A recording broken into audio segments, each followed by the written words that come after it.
And welcome into the Four Verticals podcast here on the National Championship reaction for what is it now? It's days of today. Days are all mixed up here. But this is, of course, for January 19th, Monday. You're about to be Tuesday morning here on the East Coast. Just reacting to the National Championship game. Incredible game. I'll just get off the mat here. By the way, this is not a typical show. I mean, it kind of is a show. I mean, we're not doing a show tomorrow, but this is our reaction to the National Championship game special. So I have thoughts on the game, thoughts on Indiana first, obviously, as they won the National Championship. Talk about Miami a little bit here in a few minutes, but man, what a game. What a game. 27-21, Indiana wins the national title. First time in college football in the modern era that we have had a 16-0 team. First time ever. And also, if I recall correctly, first undefeated national title winner in a couple years since Georgia won it over TCU a couple years ago. This was, I think, the best game of the decade, by far the best national title game of the decade, at least as of right now. And of course, we have 5 more of these left. But in terms of this decade, yeah, I mean, this is the best one so far. We haven't had a close national championship game since 2017, 2018, so it's been pretty long time since then. Got a Doc Tate stop paper pop here as I tear the paper off. Again, this is not a traditional show, but more unscripted here. But we'll try it again. There we go, paper pop. Natty joins now. Nick Saban assistants. He joins Jimbo Fisher and Kirby Smart, who have won national titles as Saban assistants. I cannot explain, or I cannot emphasize enough that this is an historical moment in college football. Just seeing all this, the way it transpired away with Kurt Natty being hired a couple years ago, Indiana being one of the worst programs, not only in the Big Ten, but also in all of college football. He takes it over. He gets hired. He was among us for all those years. A lot of bigger programs decided to ignore him and not choose him. That's their fault, not his. But he takes over Indiana. Last year was a great season in itself, but last year's season was historical in itself, right? So, I think it's interesting how last year the 11-2 team then to get forgotten, as of course they won the national championship this year, but that should not be forgotten, at least in my opinion. But still, I mean, that's turnaround from including last year to this year, 16-0, incredible, absolutely incredible. And the game, in a lot of ways, played out the way I thought it was going to play out. Like, this game, in my opinion, played very much so much like the Penn State game for Indiana, which was the closest game they had in the regular season. And then, of course, Penn State was the only team to rush for well over 100 yards. Miami did that, right? Mark Fletcher had that huge run. He had a couple of rushing touchdowns in the game. I told you guys on the show last week he was going to be the reason why Miami won this game. He was one of the key players I was going to pay attention to. Ended up being that he was a key player. It's just that Miami won. They ended up not winning the game. But the game played out exactly how I thought it was going to. More of a physical game. I think Miami did what they needed to do to win this game on the offensive side of the football. I apologize for sounding tired and stuff. Again, this is not a traditional scripted show, and also running off of a whole lot of sleep. Had some lot of fun this weekend because it's a 3-day weekend since it is MLK Day. But anyway, what I was trying to say is, I mean, the game played out kind of how I thought it was going to, right? The way with Penn State, sort of following the Penn State game model for Indiana, right? Close game. Miami on the trenches, right? D line, O line. Thought they did pretty well against Indiana's defense for the most part in the game. I think they handled themselves well. But man, Indiana's willed to win here. And it's something we talked about too with Kirk and his team really the whole year, is that will to win. Very similar to those. Again, I'm not saying this is exactly the same, but the mentality, the way they do things, again, it's very, very similar to those prime Nick Saban years at Bama from like 2010 to like 2015 or whatever.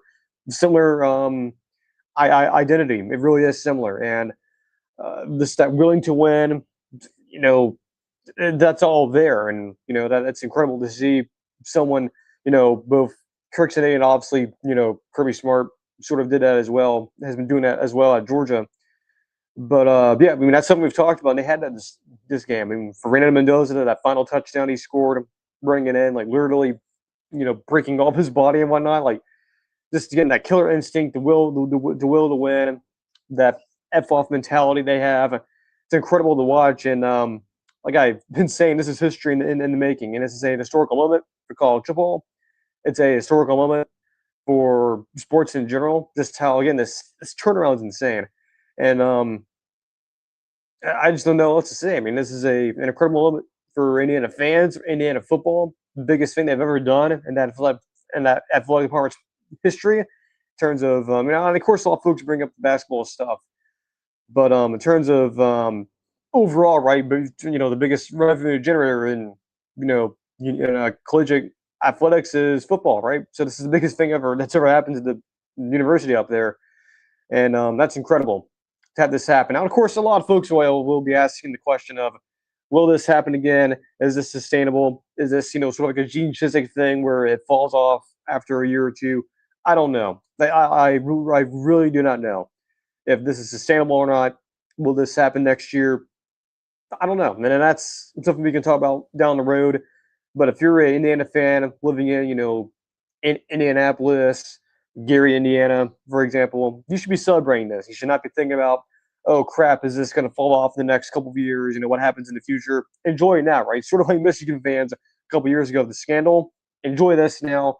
You can worry about the future down the road when the future becomes the present. But it's not the present yet because it's the future. But you should definitely be celebrating this historical moment for the sport of college football, seeing how this is transpiring. I don't know what else to say. I mean, this was an incredible game to watch. Very close, competitive game again, unlike the previous ones where there were mostly. I mean, I guess that Georgia-Bama national title in 21 was close, but I mean, not really. This one though was exciting to watch the entire time, even with someone who is a bit of a sleep deprived. Again, apologies for that here on the stream. But by the way, we're only doing this on YouTube only. There won't be a Spotify version of this. This is just a YouTube only reaction. But yeah, again, hats off to Indiana. First national title ever in school history. Again, Kirk Cincinnati joins Jimbo Fisher and Kirby Smart as being the three only Nick Saban assistants to win a national title. Again, just everything Indiana did today. Again, the will to win, Mendoza putting his body on the line. And look, Indiana was not perfect today.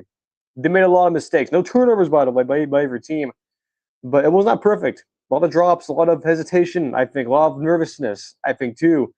And throughout much of the game until late in the third and fourth quarter, that transitional period there to the latter half of the game, I think, is where Indiana and that whole team really started to feel more confident, more comfortable. To me, they definitely felt more vulnerable way before that. And that was interesting to watch that they just seemed to outsync a whole lot throughout the game. And again, it didn't take until late third quarter, early fourth quarters where things started to get going for them, which is interesting to see. I mean, I guess I kind of expected it. We touched on the show last week about, hey, could Indiana be kind of like TCU back a couple years ago, that wasn't me asking that question. That was a question that was submitted to us on the show. Didn't like that question.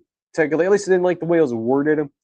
But it was a good question, but still not, something that I like to do, which is, comparing teams to previous teams, as every single team is unique who wins the national championship. And Indiana's no different. And again, I just, we touched on it again. Could this potentially have been a TCU situation? Obviously, it's not the case. They actually won the game. And by the way, too, that blue chip ratio from Bud Elliott, gone. Definitely the way we're going to view, again, for those of you who don't know what I'm talking about here, the blue chip ratio from Bud Elliott over there at 247 and CBS Sports is the composite and the percentage of 4- and 5-star players on the team. And traditionally, the teams who have won the national championship have had the more 4- and 5-star players. Well, now that's not the case anymore. This is the first time since that's been created that a team who has not had a very high blue chip ratio has won a national title. So the perception of that, and then the whole system is not, obviously it's not dumb. It's just now, since we have a bigger field of teams, and it's not necessarily the playoff action. Well, that's part of it, but the other part of it, of course, is the transfer portal and the distribution of talent throughout the sport. So, yeah, I mean, the way we view the blue chip ratio is different now. That's or yeah, I mean, like the version of it, or at least the way we used to think of blue chip ratio, that's not coming back, I don't think. And I think this game is a massive representation. And I look outside of the guy, outside of cover three talking about, because obviously Bud's on that show. I doubt, or I guarantee you, no one's going to talk about that. The blue chip ratio being busted. So for the first one to do it, is it a trend? I don't know, but it's definitely going to be. It will make us more, especially us, college football sickos, look at the blue chip ratio a little bit differently now. I'll just say that it just won't necessarily have the same aura around it, if you will, and definitely is a seminal moment, if you will, in that in recruiting. By the way, gosh, I'm really sleep deprived, but look, we need to do this reaction, but it's a seminal moment for just recruiting in the recruiting industry in general. So very much so a tearing down of the Berlin Wall, if you will. So yeah, again, congratulations, Indiana. Huge for them, historical moment for them. As for Miami, man, much like them, very sloppy. I mean, a lot of mistakes being made. No turnovers, by the way, so that's good. But Carson Beck looked uncomfortable all night, and that was something we were thinking about too, as we were previewing the games last week. As it is about to be, midnight here as we're live here on YouTube. One of the things we talked about last week is Carson Beck. Which version were we going to get? Was it the good version or the bad version? Well, we got the bad version, or the uncomfortable version, because he didn't feel comfortable at all night. Seemed rattled, seemed frustrated. That final, actually, we'll take that back earlier when I said there's no turnovers. Well, up until the final play, there wasn't any turnovers, but of course, the game-sealing interception, just a microcosm of Miami tonight. Very discombobulated now. That's on the offense. Now, defensively, I think they did pretty well, all things considered. And again, give credit to Corey Heverman, the DC there from Miami. Very, very different from what we saw last year when they're giving up like 30 points per game, and now they were way improved this year. I think they'll be fine. I think a lot of folks looking at Mario and saying, "Oh man, this is his only chance to win a national title. It's over and whatnot." I don't think so. I think they'll be back. The way they do things down there now, yes, they need to get quarterback settled. Maybe it's going to be the kid from Duke who's in the portal currently. That's the current rumor and thinking, is that they have their transfer quarterback. He's on the way. So there's that. But they should be fine, I think. I mean, they do a good job outside of recruiting quarterbacks and normal recruiting, not talking about the portal. They do as good a job as anyone in recruiting talent, getting players involved.